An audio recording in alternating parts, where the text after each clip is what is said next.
When we build our lives from a place of feeling like we're trapped, like we're in a prison, like something needs to change, we will keep creating lives that feel the same way. So if I'm like, I'm not okay right now, so I need to build something, I need to create some kind of future where I will then be okay. What we're actually doing is creating a future that extends that state because it's being born from that state. Okay, so here we are We're sitting on a tree. in Hampstead Heath. So we woke up and we thought we were going to a big hike Yeah. and a big walk. We had big plans for the day, including potentially going 2 hours down to the south of the UK on a train to do a 6-hour hike and then 2 hours back. We also plan to do meditation, journaling, eat healthy, the usual suspects. But instead, what happened? We took a pause. I think we both noticed we were disconnected from each other in the morning. There was something off. Well, the whole point of the day was to connect with each other, Yeah. but then we were completely not connecting with each other. Dimmy was busy over there on the laptop, over on the couch on his laptop, planning this day. I was making breakfast for us, and we were kind of moving very fast to try to like get out of the house so we could go on this connection day. Yeah. But when we kind of both realized then, We weren't connecting whilst planning it or even doing it. We yeah, were already on the day and we weren't doing it. exactly. The whole point is connection. It's actually not about anything else. It's not about a hike. It's not about what we're actually doing. It's more about how we're doing it. Yeah. And It's we were like completely missing the point. there is something, okay, just to kind of defend that, there is a beautiful intention around having a different context, getting out of the house, getting out of your usual routine around London so that we can, maybe take a breather. So I really appreciate the intention there, but we definitely took it to a slight extreme and also lost ourselves in the process.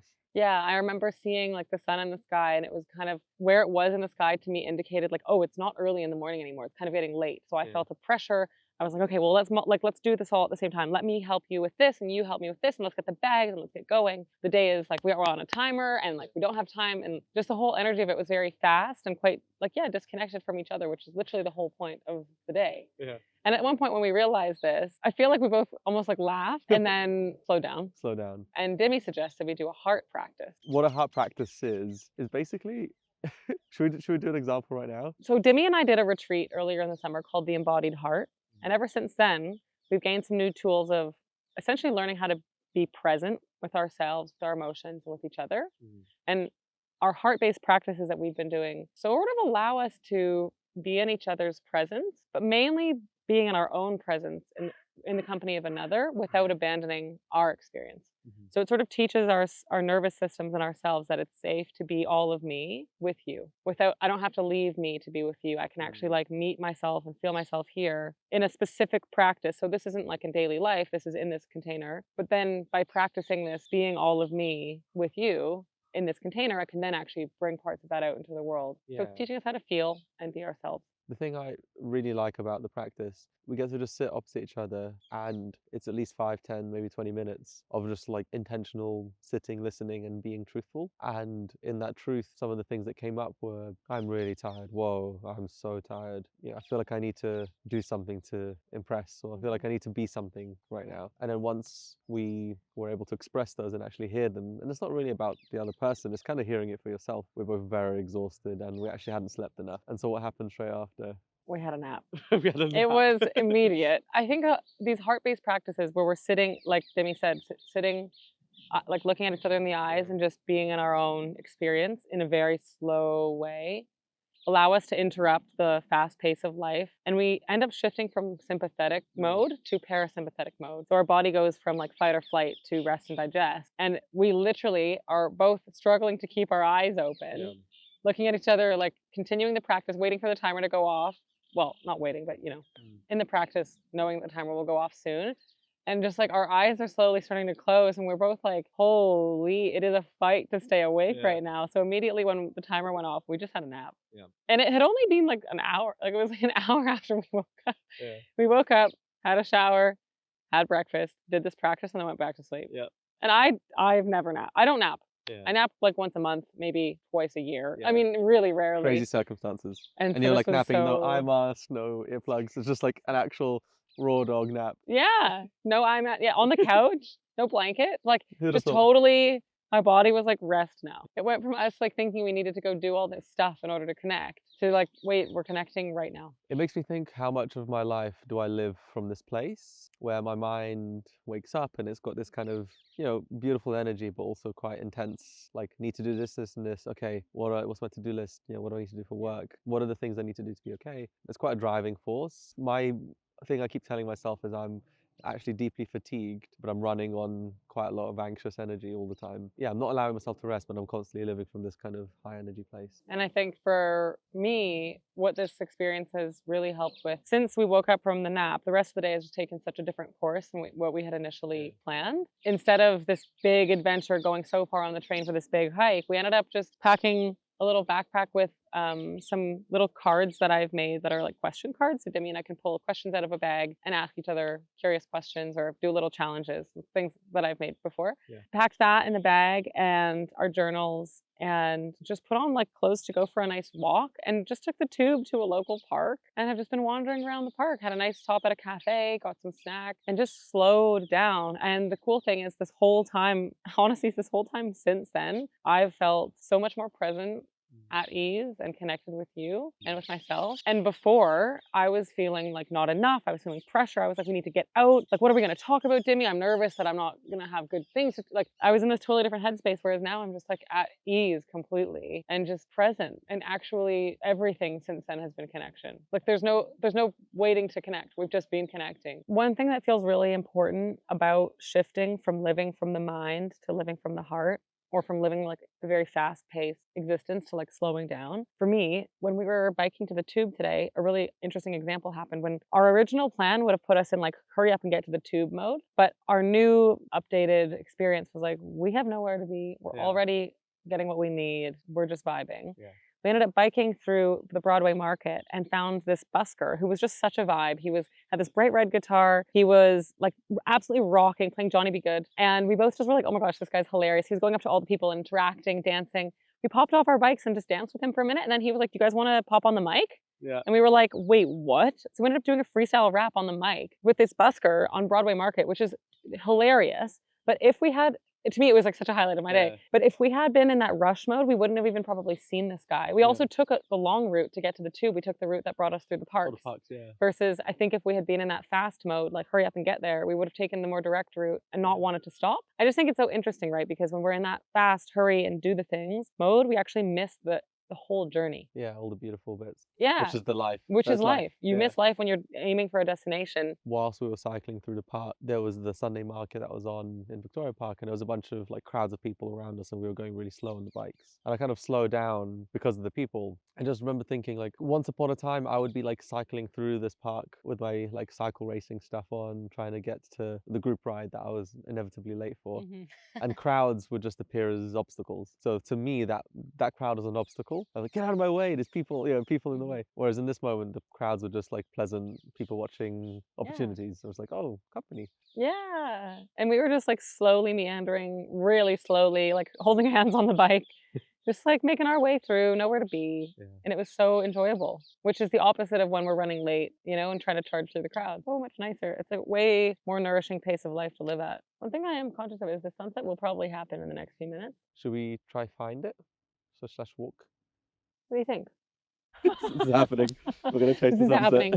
We are taking the camera to go on a walk. It's our first walking podcast. We found a new spot facing the sunset. Yay!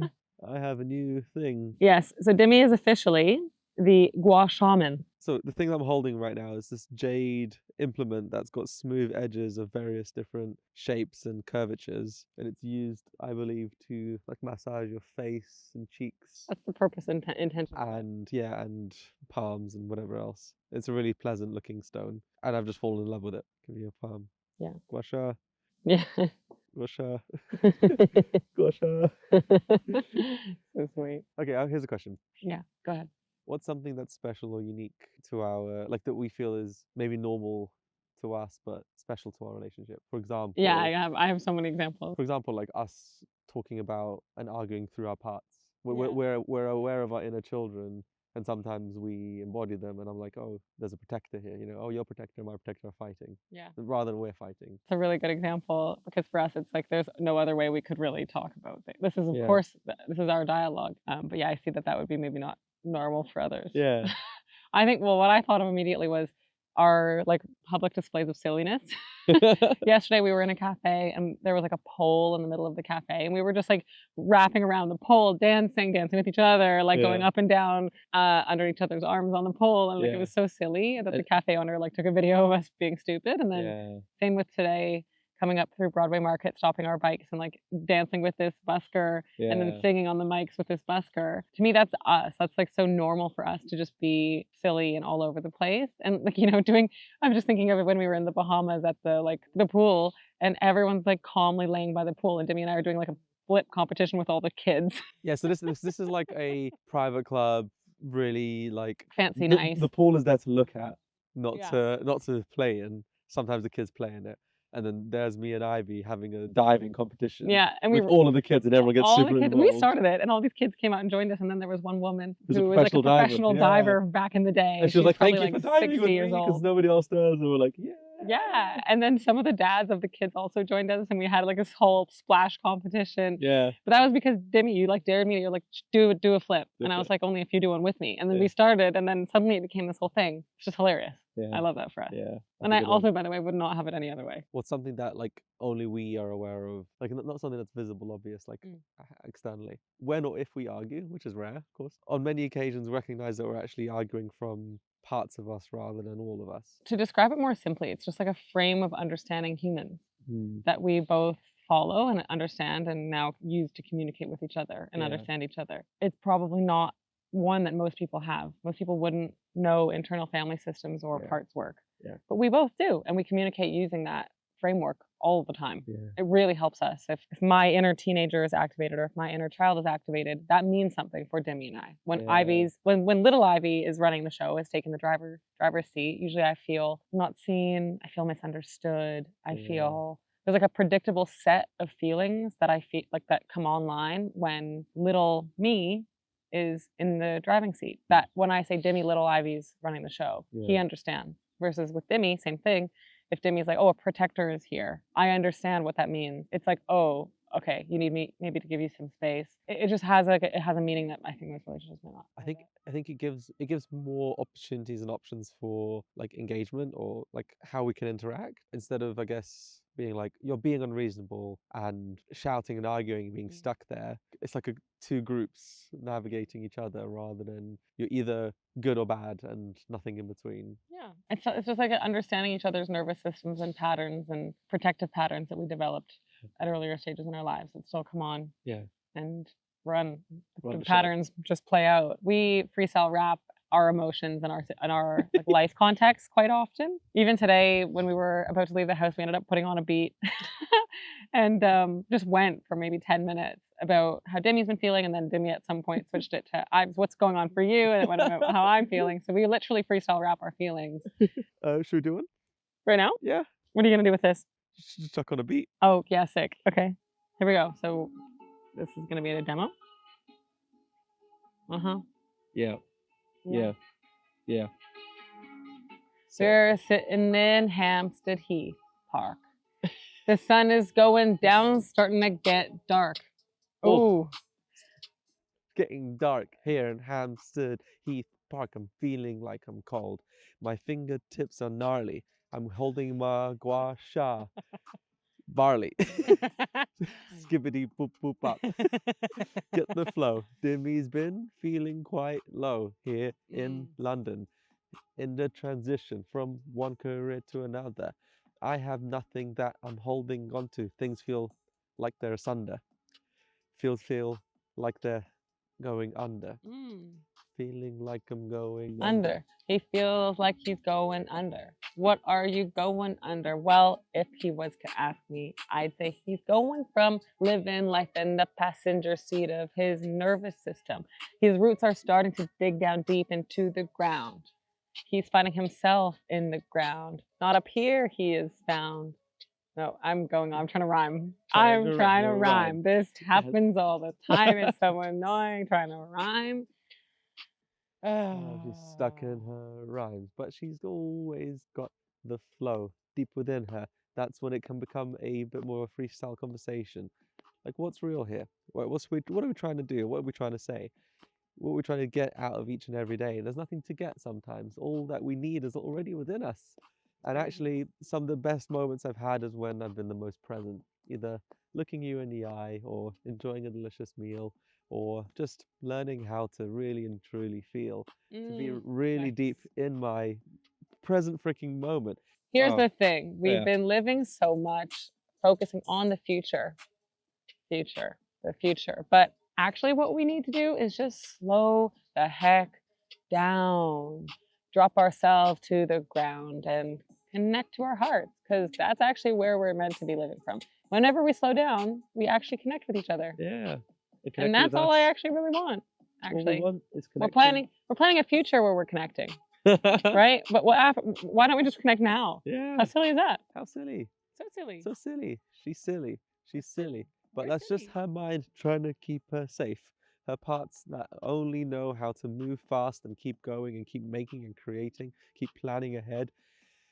It's just getting too much, getting stuck in the head, getting stuck in these endless, consistent calendar traps that keep us moving.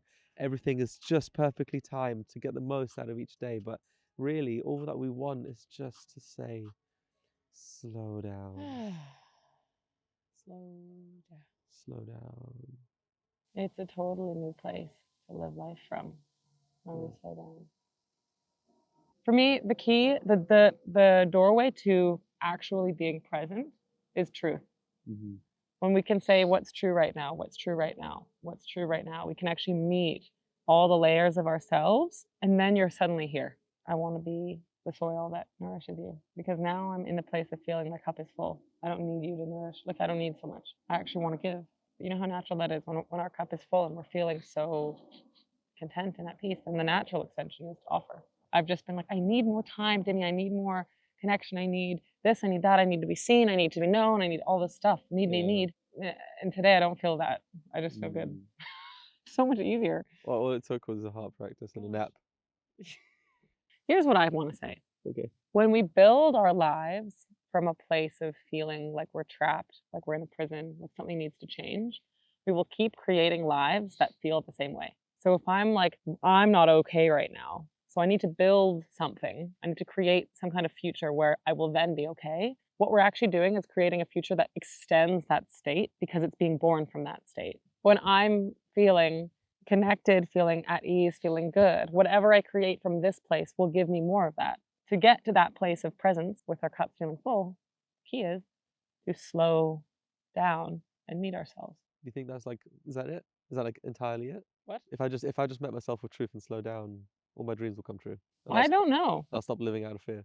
How do I get out of this trap of my mind? Well, recognizing that it's a trap is probably the first step. I can see it. You can see that there's a trap. Yeah. I can imagine if you're feeling that, like the future feels scary. I would say, what is it that you're trying to get right now? Or what are you trying to build? What is the motivation? I'm avoiding discomfort and pain and unknown, and I want certainty. So you're trying to build a life that has certainty so you can continue avoiding discomfort and pain. Yeah.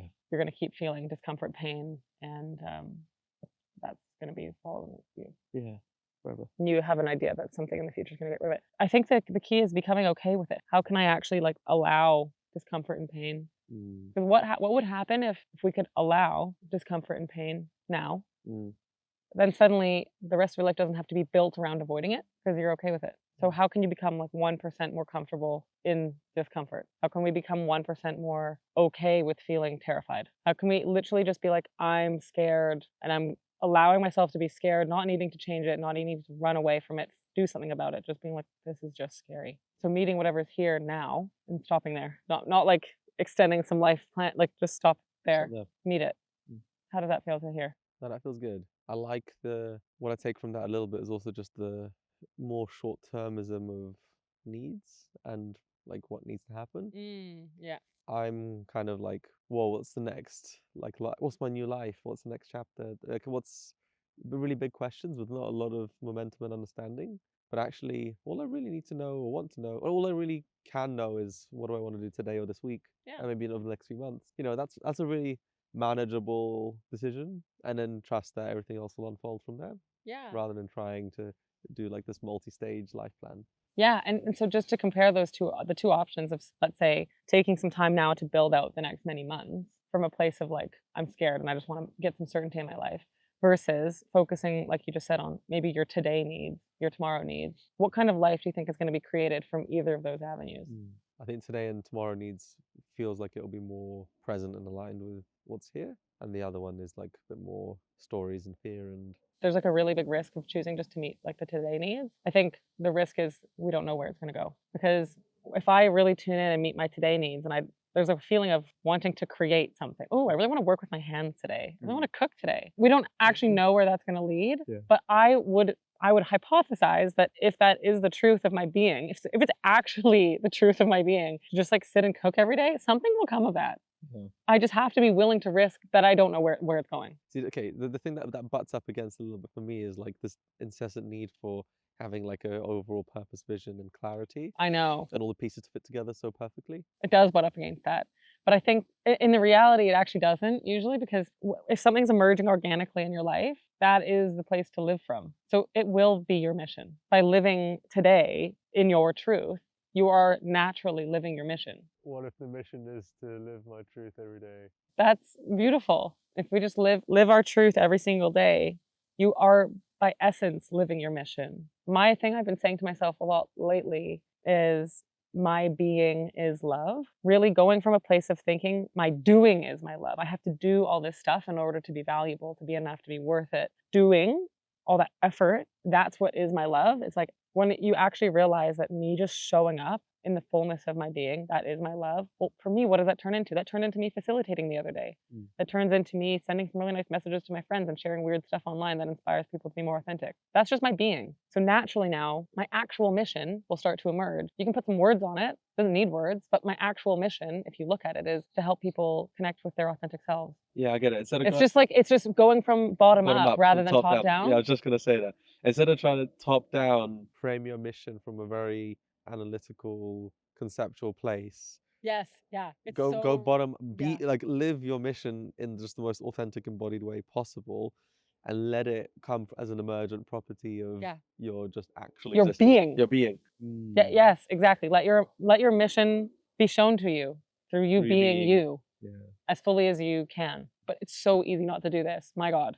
Like, just caveat that this is like not the way our society is set up. And then usually that's kind of framed like you get fooled into traps like status or money or job or like certain relationships, certain context, white picket fence. Yeah. You know, you get these kind of external. That part of you can only picture like external types of like achievements or states, but you don't know how you'll feel when you get there, and usually it's not what you imagined it to be.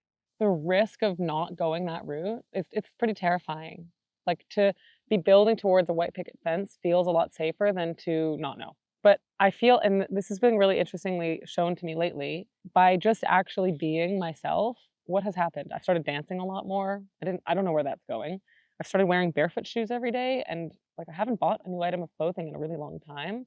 Like, all these things are starting to happen. I just naturally end up focusing a lot on community because I just want to. And it's like, oh, it's starting to make things are starting to happen. Like, now there's suddenly opportunities are showing up in spaces for me to facilitate in community of people that love dancing. Suddenly I'm being invited to an event that is like a sober women's only rave to facilitate an embodiment thing. And it's just like, oh, that's just an extension of that's just me. But now you've given it a job title.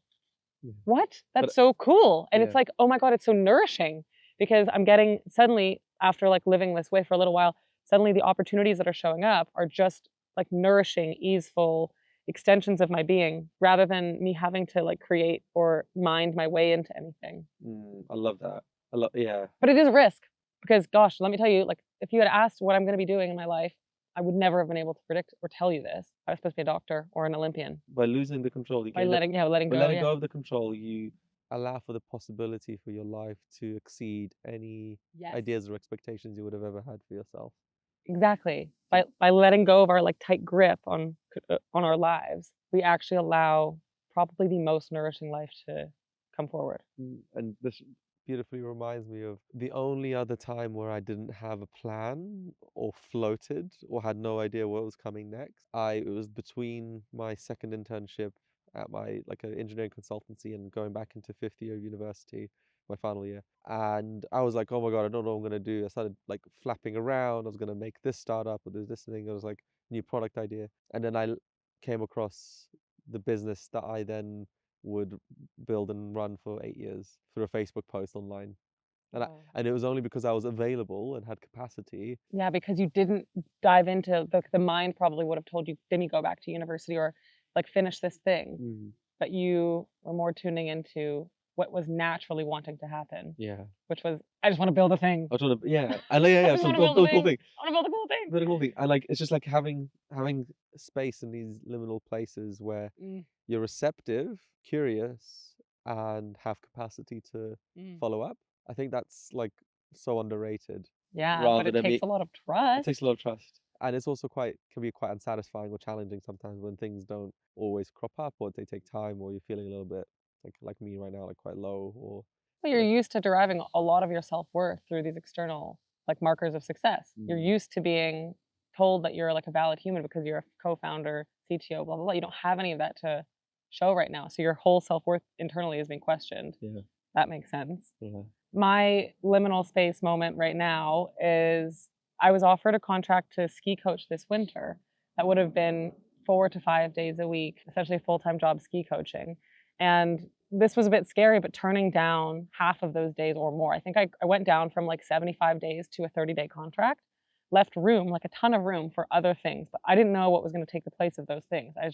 It didn't make sense. It wasn't feeling nourishing. It wasn't feeling right. So I said no to a big portion of this contract, which included saying no to a bunch of like guaranteed income, just letting go, trusting, not really on purpose doing this, just sort of allowing it to be what it was. And now it's shown up just suddenly the other day as I've got a job opportunity with Othership doing something that actually feels it's gonna fill all those fucking days. But it's like actually expansive. As Corey Mascara says, like the waiting room. the waiting room. The sacred waiting room. If you rush, you're gonna recreate the prison of the past. I'm feeling energized to have more patience and space. It's very comforting to just have remembered the last time I didn't know. 8 years ago. Yeah. It's about this time as well. About like a month back, 8 years ago, where I didn't know, I didn't have a clear plan. I went back to the same job. I had like a year internship at Cambridge Consultants, and then I went back into the summer, and I was like, why did I go back? Like I didn't actually move forward. So I've been here before, which I've completely forgotten. Yeah, you actually have been sharing with that you have never been here before. How interesting to remember this. Yeah, it feels good. And like, yeah, it's nice to hear your experience of. It's like it's annoying because I see it so clearly in you. It's like, of course, of course, it's the right or wrong thing to do, and of course, you're gonna have space. Of course, you're gonna find the right opportunity. But when it's in me, it's like so blindsiding and confusing and Yeah. chaotic. It's uncomfortable to allow yourself to be you, Mm. to allow yourself to not know. It's really uncomfortable. This is like the entire our whole system is trying to prevent uncertainty, prevent the unknown. So all of this is actually just to say, let's just become more comfortable being scared, not knowing, which is what our heart practices are all about. When you really tune in, that's all this is.